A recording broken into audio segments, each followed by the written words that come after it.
de economía ahora, pero antes de presentar a nuestro invitado, tenemos que decirle que está auspiciada por Latin Securities.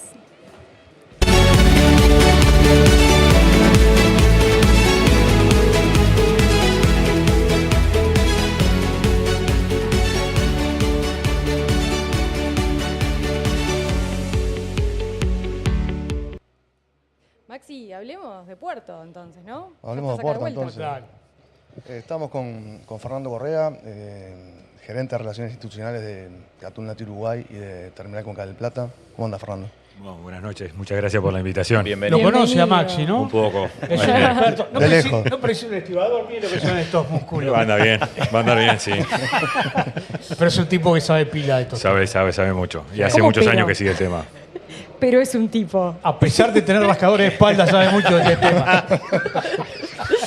¿Alguna cosa buena como el rascador de espalda? Sí, se compra raspadores de espalda en el puerto, eso no te... No está habilitado, ¿no? Está bravo. Es contra la pared. Contra el contenedor.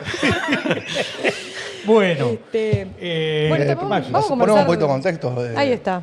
Terminal Conca del Plata es la especializada en contenedores en el puerto de Montevideo, es la que maneja el mayor volumen. Es propiedad mayoritaria de la multinacional Atún Nati, con un 20% de participación del Estado.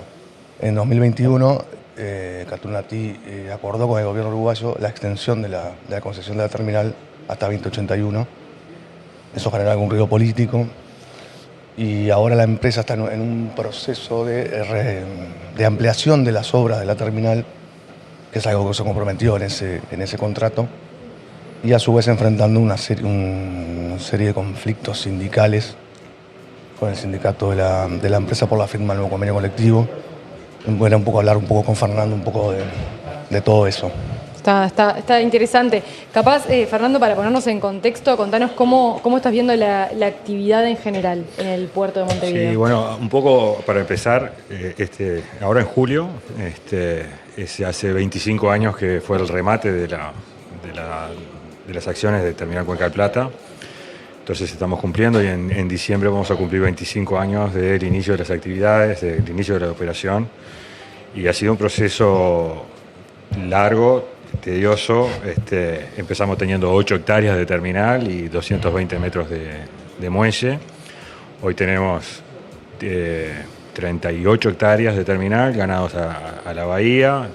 Hicimos 350 metros de muelles adicionales. Y ahora estamos en una segunda etapa de expansión, donde vamos a hacer 24 hectáreas adicionales y 750 metros de muelle, todos fundados a 14 metros, con posibilidad de llegar a 16 metros, con un techo de roca de 17. Son cuestiones técnicas, pero solamente para tener una idea de llevar la roca a menos 17 metros de profundidad, cuando originalmente le íbamos a llevar a 16, ese metro, y representó casi $100 millones más de inversión por el costo de dragar y excavar en roca. Pero ¿qué permite ese metro más, digamos? Claro, hoy los buques que están llegando a Montevideo están calando 14 metros, pero probablemente en un futuro cercano, 20 años, 15, probablemente tengamos que tener buques o tener capacidad para tener buques con 16 metros de calado. Y el momento de hacer esa inversión extra era ahora, porque si la hacíamos ahora, teníamos la roca 16 y hacíamos el muelle, era imposible poder seguir hacia abajo. Entonces se decidió tener este extra costo de más. Y bueno, y obviamente ha sido un proceso después del acuerdo Atún Nati con el Uruguay en el año 21, con un cambio de la forma, de la paradigma de cómo se operaba en el puerto de Montevideo, porque había una disociación entre cómo se marcaba la normativa portuaria, cómo se operaba en la realidad y la necesidad de llevar la actividad a lo que implicaba la normativa portuaria. Parte del acuerdo generó bastante polémica, una nueva forma de trabajar y de hacer en el puerto de Montevideo que todavía no ha cesado. Hemos ido paso a paso superando, haciendo la obra, superando los permisos y superando todas las instancias legales. Pasamos por defensa de la competencia, pasamos por Tribunal de lo Contencioso Administrativo y también hubo una fase penal con las autoridades y por ahora todo ha sido ratificado. Sindicato complicado el del puerto, ¿no? Otra vez estuvo acá Jorge Gandini y se está viendo cosas que no había visto nunca. y mire que tenía carrera política, vio cosas a Cantini. Tuvo Marcelo Abdala que tuvo a esto de decir que se le estaba yendo la mano. ¿Qué pasa? ¿Cómo es la relación con el sindicato portuario? Mi experiencia en TCP, yo de 2008 a 2012 fui el gerente de recursos humanos de la terminal. O sea, tengo una relación, conozco a todo el personal, conozco a los dirigentes sindicales y generalmente siempre hemos tenido un trato correcto, tenemos convenios muy superiores al resto de la actividad, pero creo que empezaron a rondar cuestiones extra, relación bilateral entre sindicato y empresa, donde se empezó a ver la mano, donde caían otros intereses. Por ejemplo, en algún momento habían operaciones en áreas públicas que se mandaba gente al seguro de desempleo para generar una especie de que el acuerdo generaba determinada pérdida de puesto de trabajo y ese personal que iba a seguro de desempleo acordado con el sindicato era tercerizado con empresas transportistas, ¿no? Entonces vimos algo similar a lo que se vivió ya por el 2022, una especie de generar un caos o que el acuerdo no permitía, o este caos que hay en el puerto de Montevideo con un puerto cerrado, conflictivo, era causa o responsabilidad del acuerdo entre Catunasi y TCP, y que la única salida era flexibilizar las condiciones del acuerdo y permitir operadores o una segunda terminal de contenedores o llamarlo como sea. Pero vos me decís entonces que el sindicato está defendiendo otros intereses que no son los de los propios trabajadores. Basta leer el comunicado y basta leer las declaraciones del presidente del supranacional el miércoles en el aniversario de la ANP, donde dedica 3/4 parte de su discurso a hablar sobre el acuerdo de TCP. Y solamente una cosa, lo complejo del conflicto que tuvimos ahora era la difícil solución, porque cuando uno tiene un conflicto, más o menos puede entender cuáles son el área de acuerdo y podrá estar más cercano o más lejano, pero más o menos lo tendríamos. Nos encontramos con un conflicto donde lo que nos impedían era justamente la negociación, porque se nos ponían condiciones para sentarnos a negociar, que era pagar dinero para sentarse a negociar. Y tuvimos que decir en varias oportunidades a las autoridades y al propio sindicato que lo que estaba sucediendo estaba haciendo un bloqueo al derecho de la empresa a sentarse libre y hacer uso de su derecho de la negociación colectiva, lo que dice la ley de negociación colectiva, y que estábamos al borde de que que las medidas se empezaran a declarar ilegales, porque la ley de negociación colectiva tiene dos puntos importantes. Las partes se tienen que negociar, se tienen que sentar libres de presiones y de buena fe. Y nosotros nos estaban impidiendo de llegar libre de negociación porque estaba condicionado a 50.000 pesos por mes para todas las personas. Una posición del sindicato un poco más enérgica porque está negociando con una multinacional. O sea que no te escucho, perdón, no tengo oreja. Si te parece que la posición del sindicato que es más enérgica con Terminal Cuenca del Plata es así porque enfrente hay una multinacional, que no está negociando con una empresa uruguaya sino con una multinacional. Yo creo que hubo un componente ideológico respecto a la oposición que hay frente al acuerdo con Catunasi y el Estado uruguayo, ¿no? Y mucha gente que no son parte del relacionamiento bilateral empresa-sindicato empiezan a incidir y a generar o a influenciar determinadas decisiones porque se venían realizando negociaciones semanales desde el mes de febrero. Había un documento de trabajo donde la empresa había propuesto un nuevo reglamento, o sea, una actualización de los jornales asegurados, y se había quedado, eran todos los miércoles, ese miércoles se quedó para el siguiente miércoles con una respuesta del sindicato con contrapropuesta, mejoras, cambios, ajustes sobre un documento borrador de trabajo. Domingo a la noche, 10 de la noche, después del partido de Uruguay, se recibe una comunicación por parte del sindicato a las 11 de la noche que se convocaba una asamblea extraordinaria y urgente para lunes a las 7 de la mañana, y el lunes a las 7 de la mañana se nos comunica que la asamblea resolvió rechazar la propuesta y paro de 48 horas. Primero, no había propuesta porque había un documento de trabajo, no había nada para votar, no había nada para hacer asamblea, no había nada que resolver, había que esperar sus comentarios en una mesa de trabajo, y nos fue imposible durante 3 semanas recomponer esa mesa que venía desarrollándose. Ahora ya llevamos 10 días en esta mesa, sí, la espuma bajó, estamos trabajando, tenemos borradores de trabajo, tenemos zonas de acuerdo.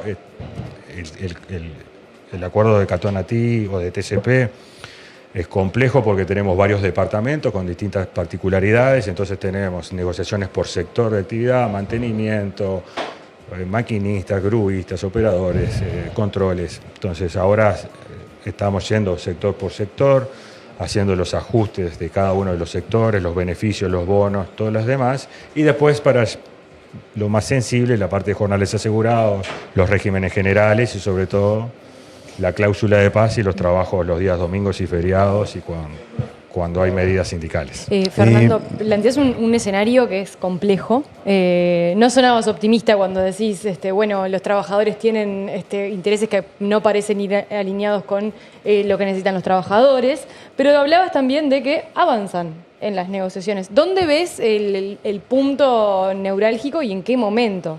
¿Están cerca de lograr la paz de alguna forma? A ver, yo soy optimista, sí, soy optimista en que ahora en la forma en que se está conversando y dialogando e intercambiando, estamos focalizados en el convenio, ¿no? Cuando empiezan a hacer cuestiones extra convenios, porque pedirnos 50.000 pesos para sentarnos a negociar, o decir 25 jornales asegurados para todo el mundo para sentarse a negociar, es obvio que lo que no se quiere es negociar. O sea, sí, es impracticable, ¿no? Claro. Entonces, ahí es donde uno entiende que no me estoy poniendo algo porque puede haber el temor de que digamos que sí, por ejemplo. Está bien. Pero ahí hay varios intereses en la vuelta. Yo no sé, Maxi, fuiste vos el que otra vez mencionaste la naviera MSC. Sí, Que es una naviera que tiene una actitud medio agresiva, ¿no? A nivel mundial, muy poderosa. MSC, Mediterranean Shipping Company, Sí. es la principal naviera del mundo. Claro. Tiene ya terminales de contenedores en Argentina, en asociaciones con otras compañías en Argentina, en Brasil, en Chile. Y desde el gobierno pasado está ejerciendo cierta presión al Poder Ejecutivo para poder contar con una terminal propia de contenedores. A ver, dueña de los barcos, dueña de los contenedores, y una terminal para movilizar los contenedores, más las empresas anexas de logística que también operan alrededor. Esa es la intención que tiene MSC en Uruguay, y hace pocas semanas, meses, redobló la apuesta y otra vez volvió con el planteo a este gobierno de tener una segunda terminal o también está la otra visión de o me das una segunda terminal o voy por el camino de la venta hostil de TCP y compro TCP. No sé si lo expliqué bien. Sí, está difícil. Y son bravos estos muchachos. No nos aburrimos en el puerto. ¿Sí? No, ya lo que no. Lo venimos descubriendo eso, gracias a las columnas de Puerto. ¿Cómo es esto? Explícame, Fernando, el tema. A ver, sí, no es atípico que las líneas marítimas, sobre todo el porte como MSC, también Maersk y otras grandes líneas, están en un proceso de integración vertical y una integración horizontal en todas sus operaciones, ¿no? Particularmente MSC tiene su terminal en Paraguay, tiene su terminal en Argentina, tiene su terminal en Brasil, en Río Grande, y por supuesto que Montevideo es el único puerto hoy donde el operador de la terminal es un operador puro y no es un operador alineado o integrado con una de las líneas marítimas. No es la única línea que quiere y está interesada, pero desde parte de TCP o de Catunasi somos operadores logísticos, no somos parte de ninguna línea marítima y tenemos el compromiso de hacer la obra, hacer el proyecto y desarrollarlo y potenciarlo, y ha dado muestra de que no está en sus intenciones venderla o transferir sus acciones. De hecho, parte de las polémicas en aquel momento cuando salió el acuerdo de Catunasi, algunos actores políticos pedían de que era un negocio para vender TCP, que si el negocio no se iba a hacer, que la obra no se iba a hacer, y tuvimos que firmar una adenda que se necesitaba la autorización del Poder Ejecutivo para enajenar las acciones del TCP, algo que nosotros no pusimos ningún inconveniente porque primero no había ninguna operación oculta de que luego del acuerdo agarro el paquete y lo vendo, como muchos actores muchas veces dicen. Entonces, por supuesto que los actores de este porte, la MSC es la principal línea naviera del mundo, ven al puerto de Montevideo como un puerto clave porque hay una razón simple. La carga de la hidrovía, que es un flujo muy importante de salida de carga y de entrada de carga de importación de la región, tiene que bajar por determinados barcos que se llaman barcazas, bajo calado, navegación por río. Y esos barcos pueden llegar o a Buenos Aires, esas barcazas pueden llegar a Buenos Aires, a Montevideo, e intercambiar el contenedor que se descarga de la barcaza para subir a un buque grande. Buenos Aires o Montevideo, Buenos Aires tiene dos importantes restricciones. El primero, que tiene una infraestructura de más de 100 años, parecida a los viejos puertos, al viejo muelles de la ANP, con 10 metros de profundidad, con un canal de más de 260 kilómetros de extensión, a 10 metros de profundidad, y eso le genera restricciones a la hora de aprovechar la salida de carga. ¿En qué punto esta carga que viene por hidrovía puede hacer la interconexión de barcaza a buque grande? Es en Montevideo, que vamos a llegar a 14 metros y vamos a poder atender buques de 400 metros de eslora, que son los más grandes que hoy están en la región, o sea, en el mundo para esta región, y pueden intercambiar y compartir la infraestructura con barcazas que vienen de Paraguay. Las barcazas, si quisieran ir, por ejemplo, un puerto de aguas profundas en La Paloma, no, porque estas barcazas no pueden navegar por el océano, no pueden ir a Río Grande. Entonces empieza a convertirse estratégico que tener un nodo de intercambio profundo a 14 metros con alta productividad es Montevideo, y esa competitividad frente al puerto de Buenos Aires la supera por profundidad y por calado de los muelles, y con Río Grande porque tenemos la ventaja de que las barcazas deberían hacer un segundo transbordo. Fernando, sacando la seguridad, la educación, la salud, que son servicios esenciales, me parece que fuera de eso lo que más se acerca a un servicio esencial es el del puerto, ¿no? Toca un montón de intereses, un montón de personas. ¿Cómo le explicarías a alguien que no conoce la llegada de toda esta actividad? ¿Qué pasaría si el puerto para una semana, 15 días? Primero, los perjuicios son enormes. Para algunos de los ejemplos que estuvimos lidiando estas semanas, ¿no? Y tuvimos mucho contacto con la gente de los frigoríficos. Los frigoríficos de Uruguay tienen una parte importante de sus exportaciones, lo que llaman carne enfriada, que no es carne congelada que se puede mantener. El periodo de madurez, o sea, de duración, de vigencia de esta carne para que pueda llegar a las góndolas en Europa es muy limitado, ¿no? Entonces es una logística muy ajustada. Imagínese que una semana o 10 días de pérdida de este contenedor, que son extremadamente caros por unidad de contenedor, lleguen tardes, terminan siendo devueltos o rechazados, ¿no? O no le pagan o le hacen descuento. Entonces los perjuicios económicos para, por ejemplo, la industria frigorífica, en algo que no son unos contenedores, son cientos o miles de contenedores que están yendo a Europa con carne de alto valor, por una semana puede llegar a perderse el contenido, la vigencia de la carne para que los supermercados los puedan vender. Así como los cítricos, medicamentos, hay mucha sensibilidad. ¿Cómo históricamente hemos trabajado en el puerto de Montevideo cuando tenemos conflictos? Porque conflictos existen. Y está bien, y no es el puerto de Montevideo no es una isla, los puertos tienen conflictos, pero se tiene que trabajar con regímenes de guardia gremial. No se puede cerrar el puerto. Entonces, está bien que un sindicato pueda tener una diferencia con el operador y plantear medidas sindicales, pero lo que no puede hacer es cerrar la llave y tirarla y algún día volveré. Lo que debe haber es, sí, o sea, generar cuáles son las medidas de impacto para que la empresa tal vez razone y pueda encontrar un mecanismo de solución. Lo que no se puede utilizar a terceros que se los daña o cerrar el puerto y decir no me importa. Claro. Eso es lo importante. Hacía recién, ¿Cómo? perdón, Maxi, un raconto un poco de todo el proceso que han tenido a raíz de esta extensión de la concesión, y mencionabas el aspecto penal que fue contra las autoridades, pero fue impulsado desde los que hoy están en el gobierno. ¿Cómo está la relación hoy de la empresa con el actual gobierno?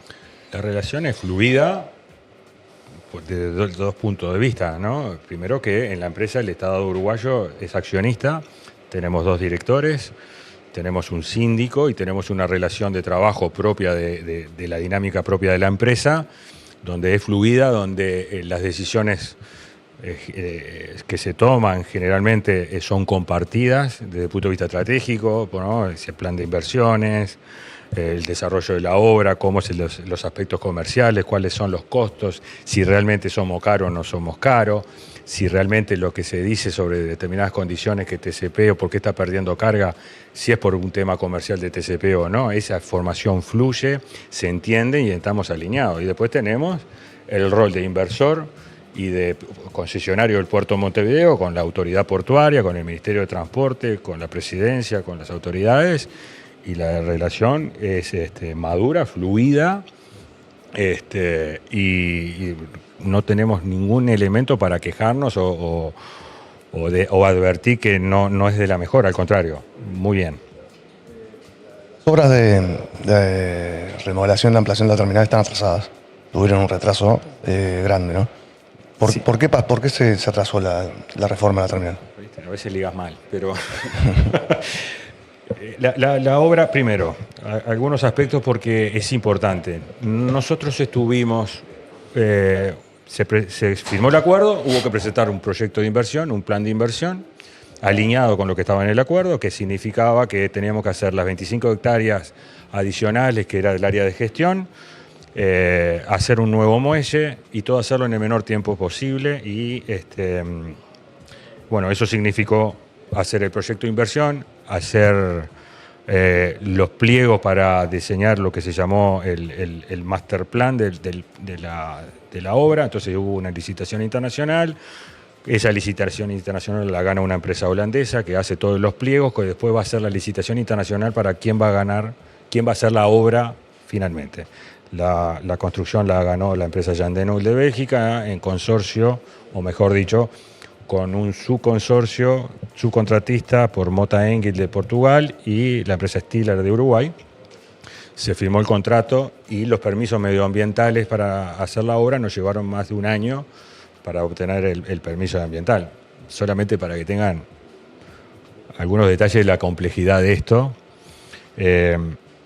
Nosotros tenemos que hacer la obra en 2 partes porque tenemos la collera Sarandí ahí, y la collera Sarandí está fundada, o sea, tenemos la roca a menos 40 metros de profundidad, el limo, arena, y recién arriba de la arena tenemos las piedras que después salen sobre el agua, y es la collera que hoy tenemos. Nosotros para hacer la obra tenemos que retirar al lado de la collera todo el lodo, llegar hasta la roca y rellenar con arena del banco Arquímedes. Entonces, para cuidar la collera y que si no se nos caiga, tuvimos que hacer 2 técnicas de construcción. Pero además la roca lo tuvimos que hacer volar con explosivos. Y cuando tuvimos el permiso ambiental pronto, se nos dijo que no podíamos hacer dragado de roca entre noviembre y marzo.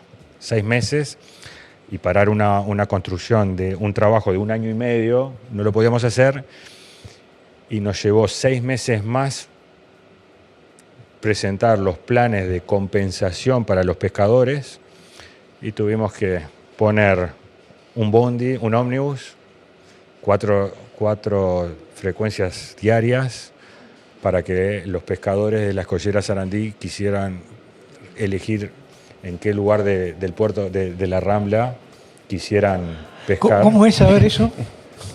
Porque O sea, los que van a pescar los que ahí. van a pescar acá Tuvimos que tuvieron. censamos, Sí. tenemos el censo de los pescadores en las colleras Sarandí. ¿Los tienen a todos Tenemos el censo, fichados? sí, qué zona viven, cómo trabajan, cuáles son los gustos, qué día pescan. ¿De cuánta gente estamos hablando? te lo paso, pero es interesante. ¿Y eso para qué, Fernando? Es parte del estudio medioambiental. ¿Por qué? Porque nosotros teníamos que hacer explosiones, microexplosiones para volar la roca, para sacarla, y podíamos afectar la pesca y las especies. Entonces tenemos ubicados sonares en la costa, tenemos ubicados radares y pudimos mapear cómo se mueven los peces en la bahía del puerto, cómo vienen por la Rambla, entran a la bahía y se van, y qué tipo de especies son, y cómo afectaban las posibles explosiones. Logramos probar científicamente que no había impacto y que la pesca estaba, pero la Dinacea nos pedía medidas de compensación a pesar de no haberse probado. Entonces tuvimos que compensar a los pescadores, haciendo acuerdo con la Federación de Pescadores Amateur para hacer los campeonatos de pesca. Claro, estamos hablando de pescadores que por hobby, no estamos hablando de gente que sale a pescar el fin de semana con la como caña, trabajo, digamos. Con ese tipo que se va el fin de semana. En un momento se nos planteó medirle el cortisol a los peces, que había que sacarlos, ponerlos en un estanque. ¿Es real?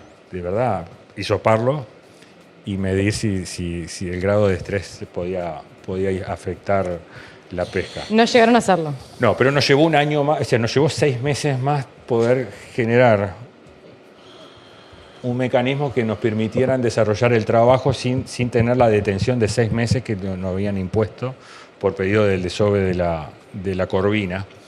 Entonces, tuvimos que poner un ómnibus, cuatro frecuencias diarias durante un año, que fue hasta Carrasco y volvía, y tuvimos en el año 10 pasajeros, pero bueno, tuvimos que parte del proceso. Pero son cosas de... No le falta nada, ¿eh? Coloquiales. Pero, se divierte, ¿no? Entonces, pero que lo llevaron entonces, lo sacaron de ahí y lo llevan en un ómnibus a pescar. No, mientras duraron las explosiones, ¿verdad? Claro. ¿A dónde lo llevaban? ¿Dónde lo llevaban? Hasta Paso Carrasco y volvía. Y se bajaba. ¿Y el ómnibus lo esperaba ahí? No, iba y volvía. Estaban los horarios, ¿no? Y lo llevan a pescar a otro lado. Y teniendo en cuenta, claro. Como 116. Y teniendo en cuenta estos retrasos, bueno, las demoras que hubo en el proceso, ¿cuáles son los plazos de avance de obra? Sí. ¿Y cuándo empieza también a dar frutos esta obra? Ahí va. A ver, el retraso se dio porque la empresa Jan de Null era la encargada del trabajo en agua y el consorcio Mota Stiller era el trabajo en tierra. Entonces, cuando tenés una interfase ahí, hay zonas grises, digamos, o de cooperación donde las empresas empezaron a poner la culpa de por qué no podían entrar los pilotes que se tenía que hincar, y el proceso de hincado de pilotes empezó a ser dificultoso. Entonces uno era porque era la responsabilidad del dragado, que la arena no estaba bien puesta, lo otro dice, no, nosotros hicimos las cosas bien. Lo cierto es que una de las partes, el consorcio Mota Stiller, presentó un recurso de amparo en la justicia y le obtuvo una sentencia de no innovar hasta que se resolviera el litigio de fondo, y eso, la parada de la obra se dio por una sentencia judicial a la que nosotros éramos ajenos.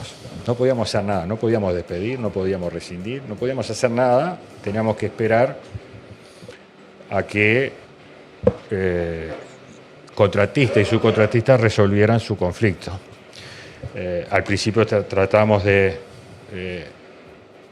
acercar a las partes, tratar de que se encontraran, no fue posible, es un tema bastante complejo, multas muy importantes por incumplimiento, varias decenas de millones de dólares que se cobraron de multa. Y bueno, finalmente, como no hubo avance, en diciembre Catunacid resolvió rescindir, iniciar un arbitraje internacional a Jan de Null y volver a contratar a la empresa constructora. Esta vez es solamente la empresa Mota. Y ahí en diciembre comenzó, hubo que hacer los estudios de cateo, la línea de base para ver qué es responsabilidad del contrato anterior, qué es la responsabilidad del contrato nuevo. Y hoy estamos trabajando en forma normal. Tenemos algunas interrupciones por el problema del conflicto del Zunca. Hay algunas distorsiones. Estábamos hincando 8 pilotes por semana y llevamos en este mes solamente 6. Pero bueno, es parte de la... Tropica, yo le deseo mucha suerte. La verdad que tiene muchos frentes abiertos. Me quedó una última que dijo el presidente del sindicato TCP en el Parlamento. Te la leo textual. Dijo, la metodología de la empresa es no negociar de manera amistosa. Se genera una olla a presión y cuando está a punto de reventar o revienta, ahí aparecen las soluciones mágicas. ¿Cómo tomas ese comentario? Yo te digo la verdad, te lo digo por experiencia porque lo hice 5 años, tres convenios, por suerte ninguno con paro.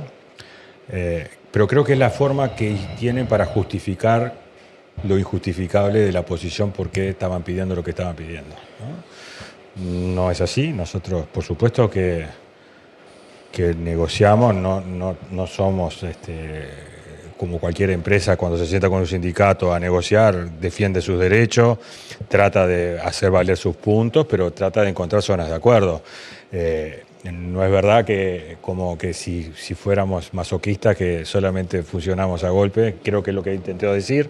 Me parece que es un intento de justificar lo injustificable de pedir 50.000 pesos por mes para sentarnos a negociar. Pero bueno, creo que se entendió.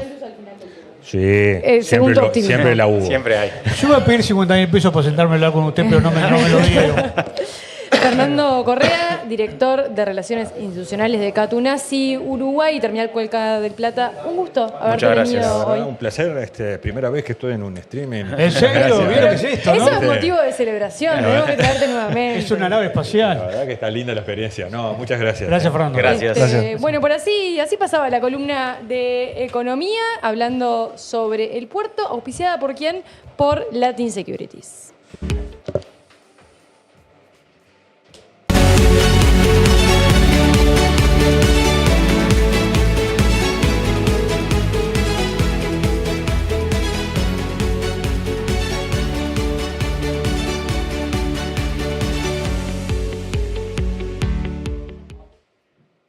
Pero vamos a seguir hablando de economía porque esta semana, en las últimas horas, Maxi, estuviste con